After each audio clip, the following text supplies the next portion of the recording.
There was a movie, and it was about Padre Pio, and I really enjoyed it because it showed kind of the real moral depravity of society. Like, there's real evil out there. For example, like Jeffrey Epstein, that was just the tip of the iceberg. And then you look into a little bit of P. Diddy, tip of the iceberg. You look at something that was older, but someone like again, those types of situations kind of just show you the moral depravity of society and why we need God and why we need His commandments. There was 2 scenes in that movie which I really appreciated. The first was like Padre Pio, and this is kind of graphic, but it shows you kind of like the reality of it. And he's in his, what they refer to as his cell. It's basically like your own room inside of like, he was a friar, and he lived with a bunch of other Franciscan friars. And it basically showed him in the middle of the night, like naked, screaming, like at the top of his lungs. Just screaming in the middle of the night. And then his brother friars, like came and like helped him and like, but that's like the kind of like psychotic, kind of like, sort of like the depravity, but like the devil will like really try to like mess with you, and especially mentally, really try to mess with you. And there's stories about Padre Pio, and of course, like in his cell, like the devil like specifically attacking him, like throwing chairs on him, etc., lighting his cell on fire, etc. Like real bad stuff.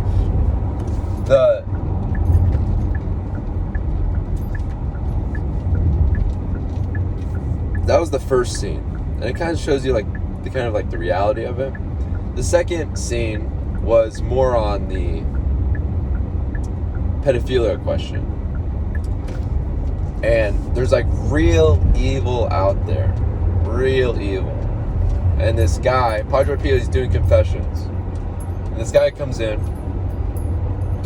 and he starts talking about, I think, his niece or his daughter, and this is real graphic again.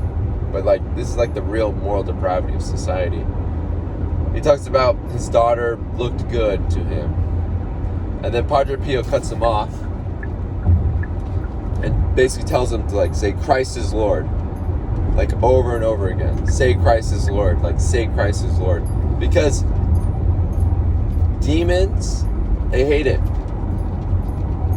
They hate submitting to God, but they have to. And so like him telling him like over and over again, and the guy wouldn't do it. But the guy was basically going and confessing pedophilia, essentially. Which is, again, in the movie, he didn't really have any like remorse. But like that's like some really messed up stuff. And so you could sort of see the moral decline of society, to where as soon as we as soon as we say like same-sex marriage, like when Barack Obama, when he allowed that was like probably the worst thing he could have done. Like legalize same-sex marriage. It's like, it's not a good thing. It's not a good thing. Marriage is between a man and a woman, and everyone knows what a man and a woman is, biologically. That's the first thing. The second is just the copious amounts of adultery. within society, which is like extremely wrong. Like, you should be married, then you engage in the marital act. And the reason why, and specifically within the church, is like you should take like 9 months before you actually get married. It's just to get to know that other person, because you're basically committing to life with another person, to live with another person, to be with another person for life. It's a huge commitment. And so 9 months, it gives you a pretty good idea to get to know that person before you get married. Especially today, large amounts of adultery, and then that comes into that basically the problem is adultery, and the effects are abortions are through the roof. Like I saw a statistic, it was like a third of Gen Z or whatever is being killed because of abortion. A third. Like in war, it's kind of funny, but like in war, like World War II or whatever, we think, oh, that was a bloody war. I think maybe 80 million people were killed. And obviously it had like large ramifications. But if you look at the statistics of abortion, I mean, it's like hundreds and hundreds of millions of people being killed. It is the worst. If you want to talk about genocide, talk about abortion. I mean, that's the real issue. You know? And people are like, oh, it doesn't really matter. They're just a clump of cells. And it's like, why is there laws? Like, if you punch a pregnant lady and that lady ends up having a miscarriage, why are you charged with murder? Like, why? Why is that? Why does the law say that? You know? And there's other horrible ways that people do, like where the woman wants to keep the child but the man doesn't, so the man slips birth control, like a plan B, inside the drink, and then gives the drink to the lady, and then the lady ends up having a miscarriage. That's murder. And it all comes down to lust, people not controlling themselves, having basically no discipline. And you will pay for everything you do. You will pay for it. Which is why, and there's a lot of sin in the world. Like, I've sinned, everyone's sinned, there's a lot of wrongdoing. People have made so many mistakes, and it's why you need Jesus. And you need to believe in Jesus, because you need Him to pay for your sins, because you cannot do it. You can't do it whatsoever. Like, no one is righteous. I love Isaiah when he said that. No one, not one is righteous. Not a single person is righteous. And I love that saying, because oftentimes we think of ourselves, we think, oh yeah, I'm holy.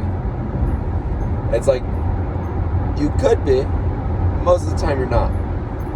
There was a proverb. It was, a righteous man falls down 7 times a day.